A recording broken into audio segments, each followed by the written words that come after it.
Este é o canal Disco, Livro e Fé. É um prazer tê-lo aqui. E no sintetizador de hoje, A Revolução dos Bichos, de George Orwell. Quero informar que este canal possui 4 programações. O Discoteca ainda existe, onde apresento os meus discos e falo um pouco sobre a banda ou artista relacionado. O Sintetizador, onde eu mostro os meus livros, trazendo resumos dos mesmos. O Lado B, onde trago reflexões com base em passagens bíblicas. E o Backmasking, onde faço críticas a assuntos ou acontecimentos. Você pode entrar na playlist do canal e assistir a estes 4 tipos de vídeos separadamente. George Orwell, na verdade, é um pseudônimo. Seu nome real era Eric Arthur Blair. Nasceu na Índia, mas passou a maior parte de sua vida na Inglaterra. Viveu de 1903 a 1950. Foi escritor e jornalista e escreveu 9 livros, além de alguns poucos artigos e poemas.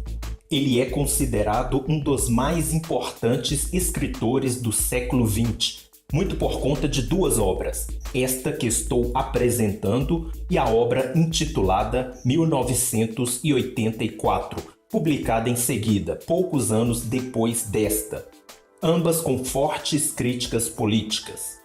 Esta obra, A Revolução dos Bichos, conhecida também como A Fazenda dos Bichos ou A Fazenda dos Animais, e no original Animal Farm, foi publicada em 1945, logo no término da Segunda Guerra Mundial.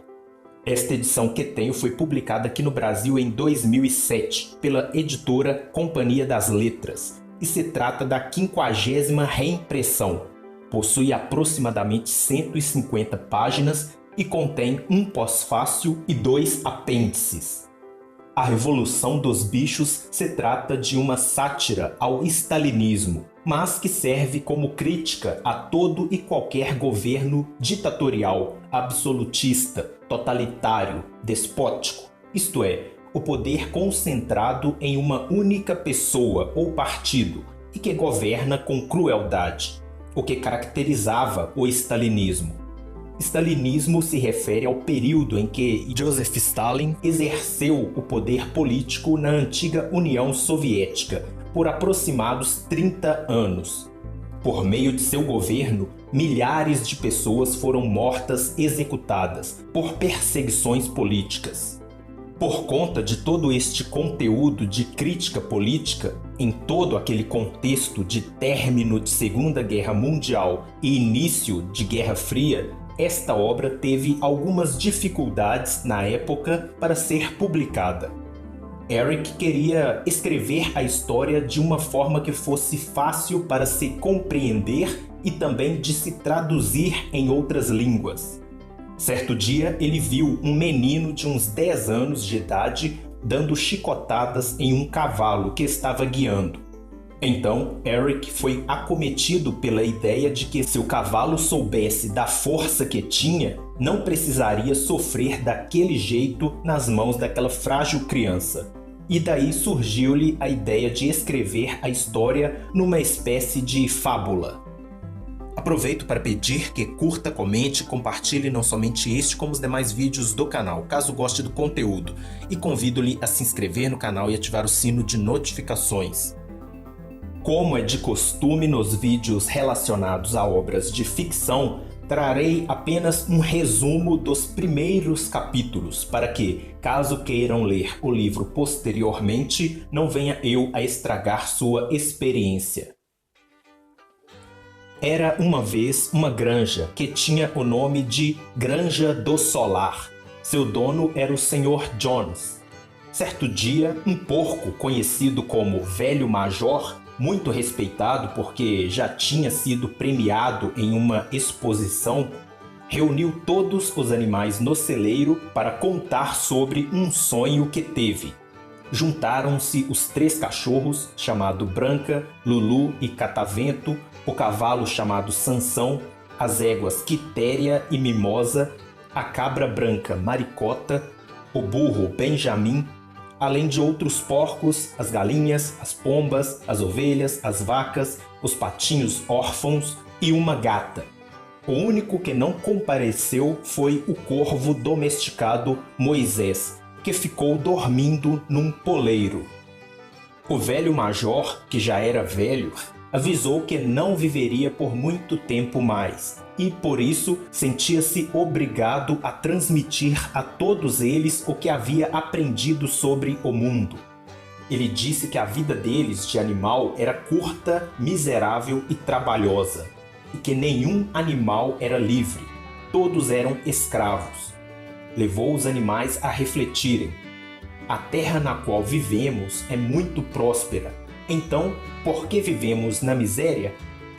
Ele mesmo respondeu: porque quase todo o produto do nosso trabalho é roubado pelos humanos.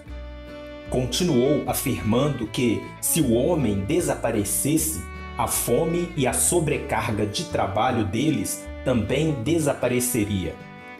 Reclamou que o homem consumia sem produzir e que mesmo assim era o dono deles, os que produziam.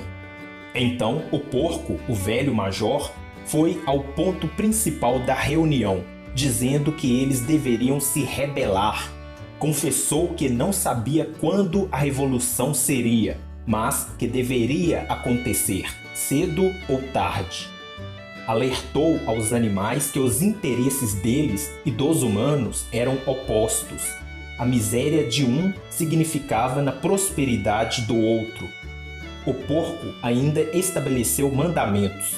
O que quer que ande sobre 2 pernas é inimigo, e o que tivesse 4 pernas ou asas é amigo. Jamais um animal deveria exercer governo cruel sobre outro animal, e que todos os animais são iguais. Após isso, o velho major contou o sonho que teve, que se tratava de como seria o mundo quando o homem desaparecesse. Em forma de canção, ele declarou que neste tempo só haveria animais. Nenhum deles seriam mais escravos, mas livres, seriam prósperos. E que este tempo só chegaria se eles lutassem unidos, mesmo que lhes custassem a vida. Todos os bichos adoraram a canção e aprenderam a cantá-la, ou pelo menos tentaram.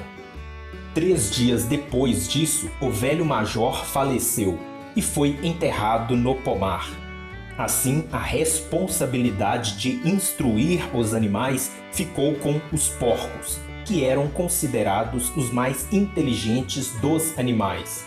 Dentre eles tinha Napoleão, que era forte, falava pouco e de aparência ameaçadora, Bola de Neve, que era mais ativo e imaginativo, e Garganta, que tinha boa oratória e ótimo poder de persuasão.